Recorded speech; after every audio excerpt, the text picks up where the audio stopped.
Om Shri Sai Ram, Shri Sai Satcharita, written by Hemat Panji and translated by Gunaji. Chapter 38. In the last chapter, we described Baba's Chavadi procession. In this, we take up Baba's handi, that is cooking pot, and some other subjects. Preliminary. Oh, blessed Sadguru Sai, we bow to you, who have given happiness to the whole world, accomplished the welfare of the devotees, and have removed the affliction of those who have resorted to your feet. Being very liberal and being the protector and savior of the bhaktas who surrendered themselves to you, you incarnate yourself in this world to oblige the people and do them good.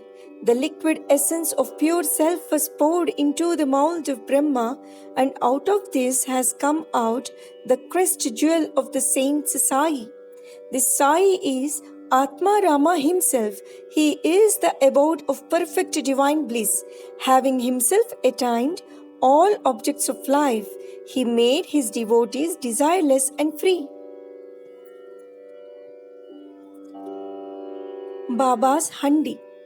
Different sadhanas, means of accomplishments, are prescribed in our scriptures for different ages. Tapa, penance, is recommended for Krita age. Jnana, knowledge, for Treta age. Yajna, sacrifice, for Dwapara age. And Dana, charity, for Kali, present age. Of all the charities, giving food is the best one. We are much perturbed when we get no food at noon. Other beings feel similarly under similar circumstances. Knowing this, he who gives food to the poor and hungry is the best donor or charitable person. The Taittiriya Upanishad says that is Brahma. From food, all the creatures are born, and having been born by food, they live, and having departed into food, again they enter. When an Atithi, that is uninvited guest, comes to our door at noon, it is our bounden duty to welcome him by giving him food. Other kinds of charities, that is giving away wealth, property and clothes, etc., require some discrimination, but in the matter of food, no such consideration is necessary. Let anybody come to our door at noon, he should be served forthwith. And if lame, cripple, blind and diseased paupers come, they should be fed first, and the able-bodied persons and our relations afterwards. The merit of feeding the former is much greater than that of feeding the later. Other kinds of charities are imperfect without this annadana, that is giving of food. As stars are without the moon, a necklace without its central medal, a crown without pinnacle, a tang without a lotus, bhajan without love, a married lady without the kumkum mark, singing without a sweet voice, or buttermilk without salt, just as varan, that is pulse soup, excels all other dishes, annadana is the best of all merits. Now, let us see how Baba prepared food and distributed it to others. It has been stated before that Baba required very little food for himself, and what little he wanted was obtained by begging from a few houses.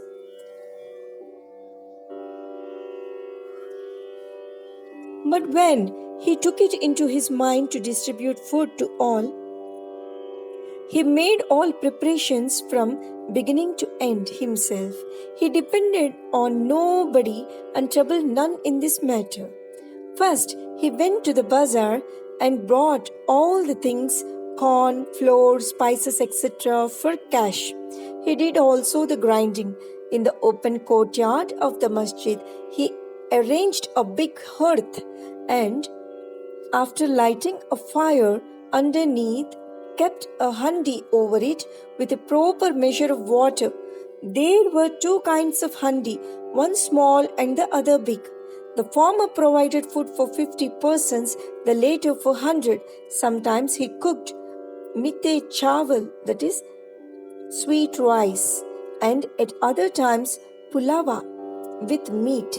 At times in the boiling varan, that is soup, he laid in small balls of thick or flat breads of wheat flour. He pounded the spices on a stone slab and put the thin pulverized spices into the cooking pot. He took all the pains to make the dishes very palatable. He prepared ambil by boiling jawari flour in water and mixing it with buttermilk. With the food, he distributed this ambil to all alike. To see whether the food was properly cooked or not, Baba rolled up the sleeve of his kafni and put his bare arm in the boiling cauldron without the least fear and churned or moved the whole mass from side to side and up and down. There was no mark of burn on his arm, nor fear on his face. When the cooking was over, Baba got the pots in the masjid and had them duly consecrated by the Maulvi. First, he sent part of the food as prasad to Mahalsapati and Tatya Patil, and then he served the remaining contents with his own hand to all the poor and helpless people to their heart's content. Really blessed and fortunate must be those people who got food prepared by Baba and served by him. Somebody may raise a doubt here and ask, Baba distribute vegetable and animal food as prasad alike to all his devotees? The answer is plain and simple. Those who were accustomed to take animal food were given food from the handi as prasad, and those who were not so accustomed were not allowed to touch it. He never created in them any wish or desire to indulge in this food. There is a principle well established that when a guru himself gives anything as prasad, the disciple who thinks and doubts whether it is acceptable or otherwise goes to perdition. In order to see how any disciple has imbibed this principle, Baba at times proposed tests. For instance, on an Ekadashi day, he gave some rupees to Dada Kelkar and asked him to go in person to Korala to get mutton from there. This Dada Kelkar was an orthodox Brahmin and kept all orthodox manners in his life. He knew that offering wealth, grain, and clothes, etc., to a Sadguru was not enough, but that implicit obedience to and prompt compliance with his order was the real dakshina that pleased him most. So Dada Kelkar dressed himself and started for the place. Then Baba called him back and said, Go yourself, but send somebody. Then Dada sent servant Pandu for the purpose. Seeing him starting, Baba asked,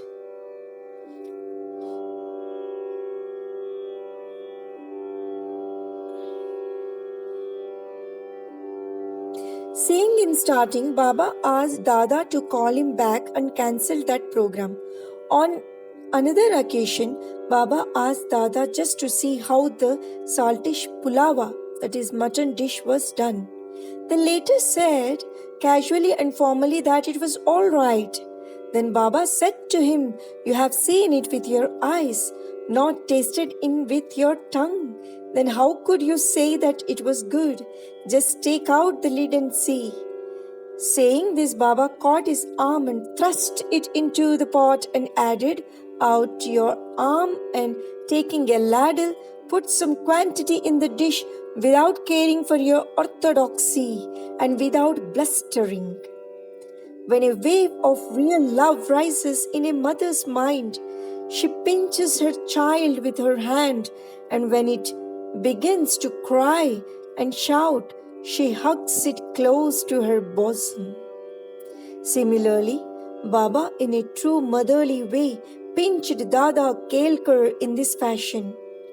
Really, no saint or guru will ever force his orthodox disciple to eat forbidden food and defile himself thereby. The handi business went on for some time till 1910 and was stopped thereafter. As stated before, Dasaganu spread the fame of Baba by his kirtans far and wide in the Bombay Presidency, and people from that part of the country began to flock to Shirdi, which became in a few days a place of pilgrimage. The devotees brought with them various articles for presentation and offered various dishes of food as naivedya. The quantity of naivedya offered by them was so much that the fakirs and paupers could feed themselves to their heart's content, leaving some surplus behind. Before stating how naivedya was distributed, we shall refer to Nana Sahib Chandorkar's story showing Baba's regard and respect for local shrines and deities. Nana Sahib's disrespect of a shrine. By drawing inferences or guessing in their own way, some people said that Sai was a Brahmin and some that he was a Muslim. Really, he belonged to no caste. No one knew definitely when he was born and in what community and who were his parents. Then how could he be a Muslim or Brahmin? If he were a Muslim, how could he keep dhuni fire ever burning in the masjid? How could there be a Tulsi Brindavan there? How could he allow the blowing of conches and ringing of bells and playing of the musical instruments? How could he allow all the different forms of Hindu worship there? Had he been a Muslim, could he have pierced ears and could he have been spent money from his pocket for repairing Hindu temples? On the contrary, he never tolerated the slightest disrespect to Hindu shrines and deities. Once Nana Sahib Chandorkar came to Shirdi with his sadhu, that is husband of his sister-in-law, Mr. Bini Valle.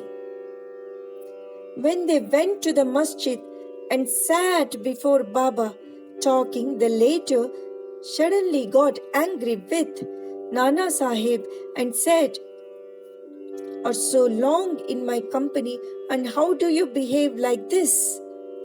Nana Sahib then at first did not understand anything and humbly requested Baba to explain.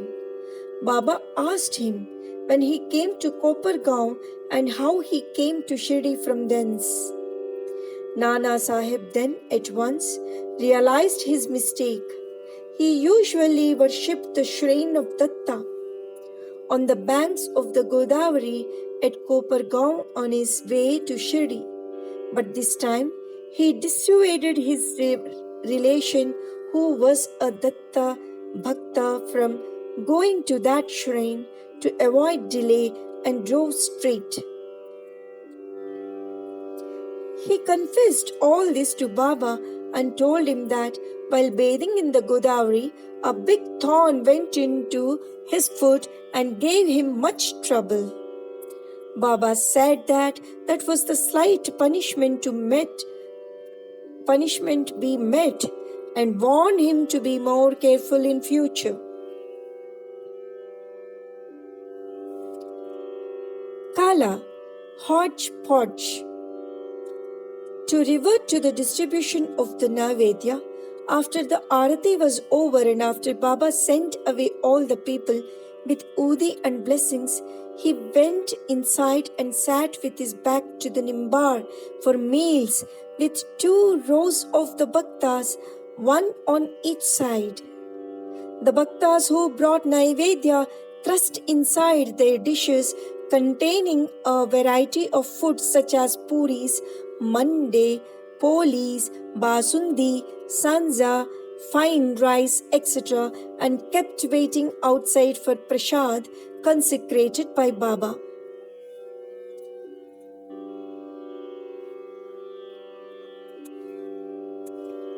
All the foods were mixed in a hodgepodge and placed before Baba. He offered it all to God and consecrated it.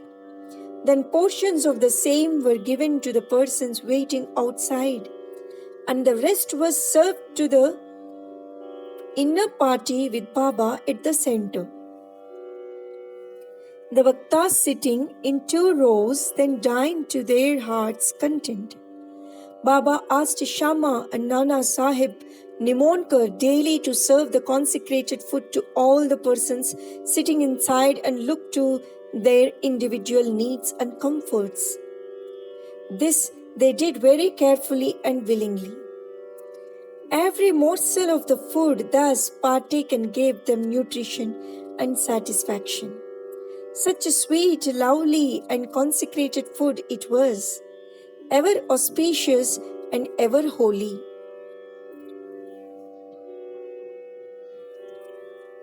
Cup of buttermilk. Once Hemat Pant had eaten his full in this company. When Baba offered him a cup of buttermilk, its white appearance pleased him, but he was afraid that there was no space inside for it. He, however, took a sip which proved very tasty. Seeing his flattering attitude, Baba said it all. You won't get any such opportunity hereafter. So he drank it off then, but found that Baba's words were prophetic, for he passed away soon. Now, readers, we have certainly to thank Hemat Pant. He drank the cup of buttermilk, but has supplied us with sufficient quantity of nectar in the form of Baba's Leelas. Let us drink cups and cups of this nectar and be satisfied and happy. Woe to Shri Sai, peace be to all. Om Shri Sai Ram.